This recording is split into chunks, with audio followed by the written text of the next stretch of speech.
بسم اللہ الرحمن الرحیم۔ السلام علیکم دوستو، حضرت سیدنا علی المرتضیٰ رضی اللہ تعالی عنہ ارشاد فرماتے ہیں کہ گناہوں کی 3 تاثیریں پکی ہیں۔ ایک تاثیر یہ ہے کہ گناہوں کی کثرت کی وجہ سے اللہ پاک رزق کو تنگ کر دیتے ہیں۔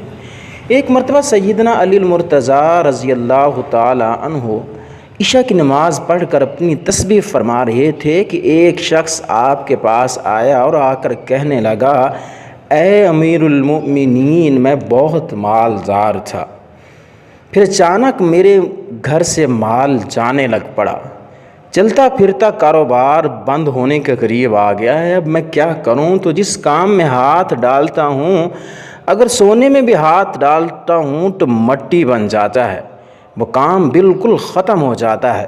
تو یہ شخص اپنے شکوے سنا رہا تھا تو سیدنا علی المرتضیٰ رضی اللہ تعالیٰ عنہ اس کی کمزوری سمجھ گئے اور فرمایا، اے شخص، تو اپنے گناہوں کو ترک کر دے۔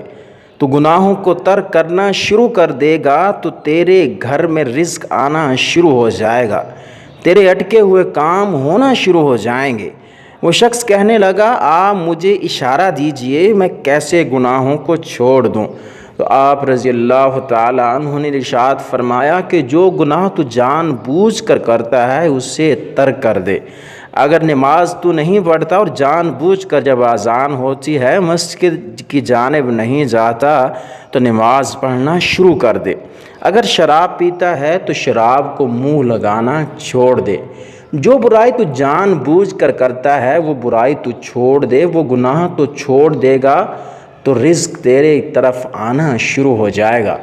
اگر کوئی جانے انجانے میں تجھ سے کوئی گناہ سرزد ہو جائے تو رات کو سونے سے قبل اللہ سے اپنے گناہوں کی معافی اس طرح مانگ کہ اے اللہ، جو گناہ مجھ سے جانے انجانے میں ہوئے تو تجھے تو پتہ ہے، تو دلوں کے راز جانتا ہے، اے اللہ میرے گناہوں کو معاف فرما دے۔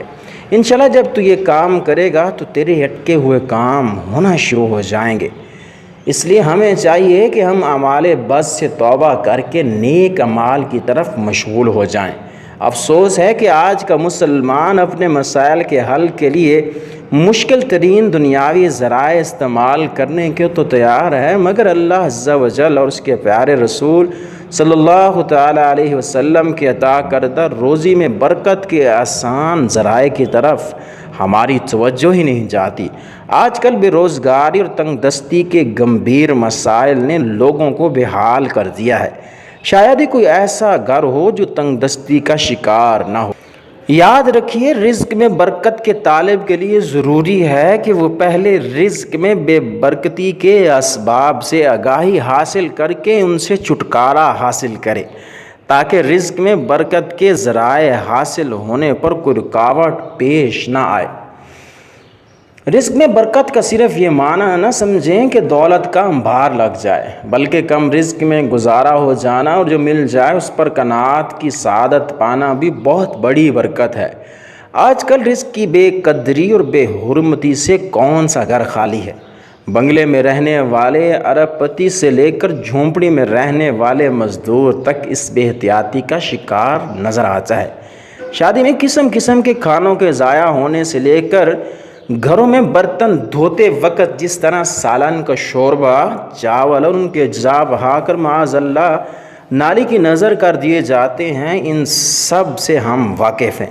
کاش رزق میں تنگی کے اس عظیم سبب پر بھی ہماری نظر ہوتی۔ ام المؤمنین حضرت عائشہ رضی اللہ تعالی عنہ ارشاد فرماتی ہیں کہ تاجدار مدینہ صلی اللہ تعالی علیہ وسلم اپنے مکان عالی شان میں تشریف لائے تو روٹی کا ٹکڑا دیکھا تو اس کو لے کر پونچھا، پھر کھا لیا اور فرمایا، اے عائشہ، اچھی چیز کا احترام کرو۔ یہ چیز یعنی روٹی جب کسی کام سے بھاگی ہے تو لوٹ کر نہیں آئی۔ آج کل کئی دکاندار روزی میں بندش ختم کروانے کے لیے تعویذات اور عملیات کا سہارا تو لیتے ہیں، مگر روزی میں برکت کے زائل ہونے کا ایک بڑا سبب خرید و فروخت میں بے احتیاطی ہے، اس کی طرف توجہ ہی نہیں کرتے۔ حدیث پاک میں ہے کہ پیارے مدنی آقا صلی اللہ تعالیٰ علیہ وسلم نے ارشاد فرمایا کہ تجارت میں قسم کی کثرت سے پرہیز کرو، یہ گرچہ مال کو بکوا دیتی ہے مگر برکت کو ختم کر دیتی ہے۔ اکثر حدیث مبارکہ میں جہاں تجارت کا ذکر آتا ہے وہاں ساتھ ہی ساتھ جھوٹ بولنے اور جھوٹی قسم کھانے کی ممانعت بھی آتی ہے، اور یہ حقیقت ہے کہ اگر تاجر اپنے مال میں برکت دیکھنا چاہتا ہے تو سچی قسم کھانے سے بھی پرہیز کرے۔ آج کل یہ شکوہ بھی عام ہے کہ پہلے جتنا راشن مہینے بھر چلتا تھا اب 15 دن ہی میں ختم ہو جاتا ہے۔ کاش کہ ہم اس پر بھی غور کر لیتے کہ کھانا کھاتے وقت ابتدا میں بسم اللہ شریف پڑھتے ہیں یا نہیں پڑھتے، سنت کے مطابق کھانا کھاتے ہیں یا نہیں کھاتے۔ حضرت سیدنا حذیفہ رضی اللہ تعالیٰ عنہ روایت کرتے ہیں کہ تاجدار مدینہ صلی اللہ تعالیٰ علیہ وسلم کا فرمان عالی شان ہے کہ جس کھانے پر بسم اللہ نہ پڑھی جائے شیاطین اس کھانے میں شریک ہو جاتے ہیں۔ اللہ تبارک و تعالیٰ سے دعا ہے کہ اللہ تبارک و تعالیٰ ہمیں رزق حلال وافر مقدار میں عطا فرمائے۔ اگر آپ کے دل کی بھی یہی صدا ہے تو آپ کمنٹ باکس میں آمین ضرور لکھیے گا، اور اس ویڈیو کو لائک کیجیے گا اور ہمارے چینل کو ضرور سبسکرائب کیجیے گا۔